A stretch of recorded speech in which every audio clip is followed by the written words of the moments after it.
Nobody. Oh, no, wait. I love it. Come on. All right, Vinny, tell us about this intermittent fasting and all this thing where you should be snacking all day and sucking up water all day. And the guy I was talking to, or the guy I was watching online, basically just said, we are sort of built to fast, and we don't fast. I will tell you a lot about fasting. First, I will tell you why you should not be eating all day long and how the advent of that.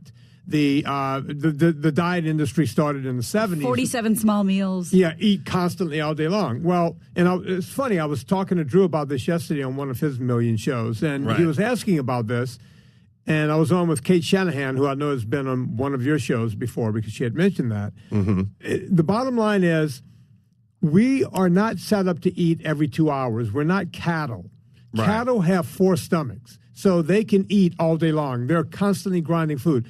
The human body was never set up to do that. The reason that became favorable was because when you have people eating no fat and just eating sugar and grains all the time, your body's releasing insulin and something called ghrelin. Ghrelin is the hormone that makes you want to feel hungry. So the way that the diet industry quelled their situation was they said, okay, you can eat tiny meals, but you can have them more often. So instead of 3 meals a day, you can have 6 meals a day and just constantly graze like a cow. Well, and it's also great when you're buying their prepackaged food. It's wonderful for them. It's great for business. So that's how that all got started. The way the water thing got started was, I remember when it happened. It was around 1991 or 92. Some celebrity in People magazine said, hey, I've lost a lot of weight. I drink a gallon of water a day. We were off and running at that point. I'd never seen water around Beverly Hills where I was training people. People were walking around with the big milk jug full of, before people started creating these sort of, these handheld. Can I handheld deals. Where I take offense and umbrage is all of a sudden every single nutritional expert is now saying, "Oh, you got to drink." Like, where do they? But right. I'm a carpenter. I know how to hang doors. I know what the bevel and the strike side and mortises and what hinges. And if some asshole told me a horrible way of hanging doors, I wouldn't go, gotcha, chief, and then go around and yell at everyone, hey, this is how you do it. This is how you do it because I got this horrible information from this imbecile. I would never do that. I'd go, I know what I'm doing. I have experience in this field. This doesn't make sense to me. Why are so many people so excited about parroting misinformation who are professionals or so-called professionals? Because most of these so-called professionals worked out of Starbucks the week before. Right. They're not professionals, and they're basically reading. I used to say that a long time ago. They're reading magazines to get their degrees as to what they're telling people. They don't have an education. And I think that's why I got popular, because I was walking around going, where'd you get that? Where's that double-blind study? Where's that peer review? And people go, oh, really? It's like, yeah, there's nothing out there. It's just not there. I would know about it. So not a whole bunch of mini meals a day. Right. This guy was saying if you could get to 2, that's pretty good. And you keep the 2, try to keep them within about 4 hours of each other. All right, so here's the deal. You tell me. All right, so fasting has always been a way to cure. As a matter of fact, 60 years ago, Russia was using fasting to cure cancer, and they were getting away with that. Apparently, there's some great programs, and you can watch some of this stuff. They were doing a lot of stuff with curing cancer with fasting. They figured out the same thing you could do by just cutting out, just being ketogenic. So fasting and ketogenic kind of works hand in hand. Mm-hmm. And eating intermittent fasting, or IF as is being called on the internet, it can actually work if it's done correctly. So anyone who thinks that they're going to do this bro science thing of I'm going to eat whatever I want and then I'm just going to take a lot of hours and not eat anything and get away with it, you're fooling yourself. But if it works in conjunction with eating a good diet, you can actually lose weight. You can actually get rid of hypertension. You can get rid of high blood pressure. You can get rid of fatty liver disease. All of the same things you could do with the high-fat diet.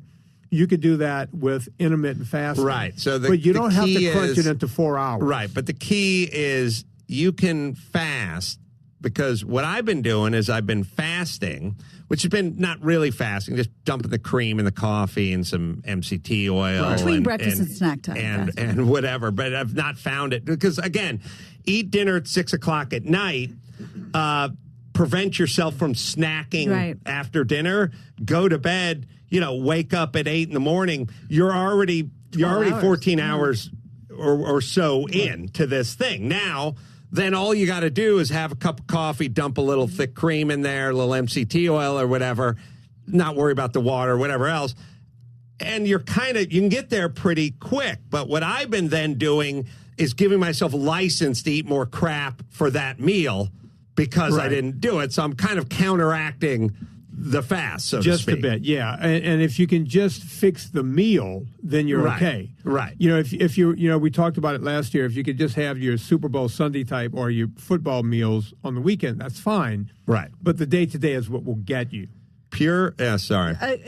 2 quick questions about that. The fasting, what are the ideal hours? I have a friend that's doing no food after 8 p.m. until noon the next day. Is there a certain magical time frame? And also, what about people with blood sugar issues, hypoglycemia? Can they participate too?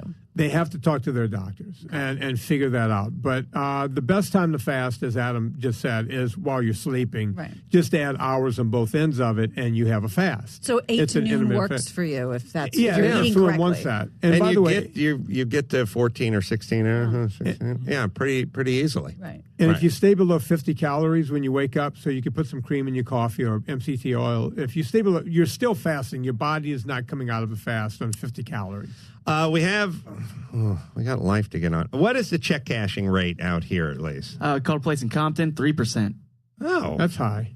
I thought it was like something more noticeable. Yeah. All right, that's it. Place in Compton, 3%. All right, gotta get rid of it. Vinny's right, and that's high. Why is that predatory? I don't get there's nothing. There we go. Robert Stanton. I think Robert. Hey, Robert. Yes, sir. Tell me all the great success you've had in about 45 seconds. Dropped 160 pounds, got to go.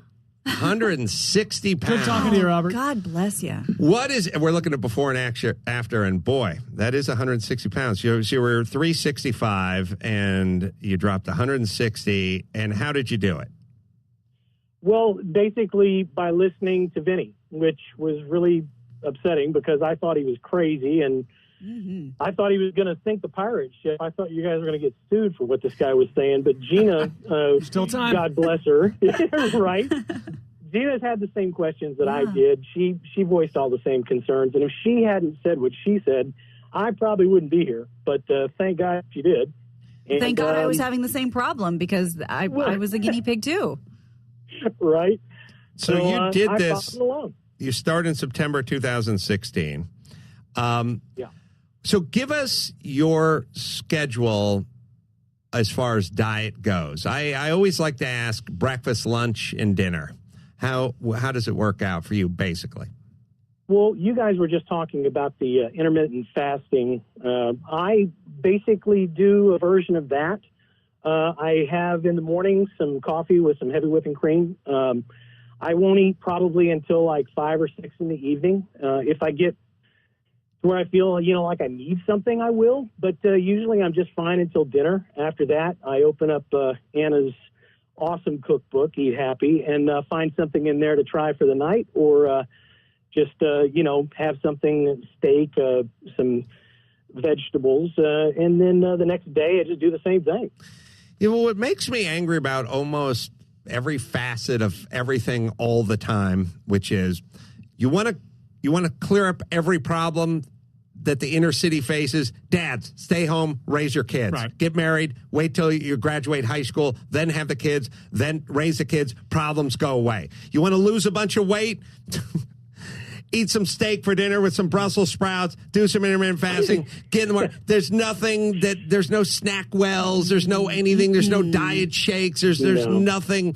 There's nothing that Dan Marino endorses that you get a shake in the morning and then another shake. It's just it's all just it's all the same boring crap that was around 1,000 years ago. It's just super sensible, and in the back of everyone's brain, whether it's having 2 parents or eating a sensible meal and getting away and not having a wheel where you have to dial your calories in. We all know it. That's the part that pisses me off the most. Just like the politicians know the 2 families work, all the dietitians, everybody, we all know what it is. It works every time, just like the family does.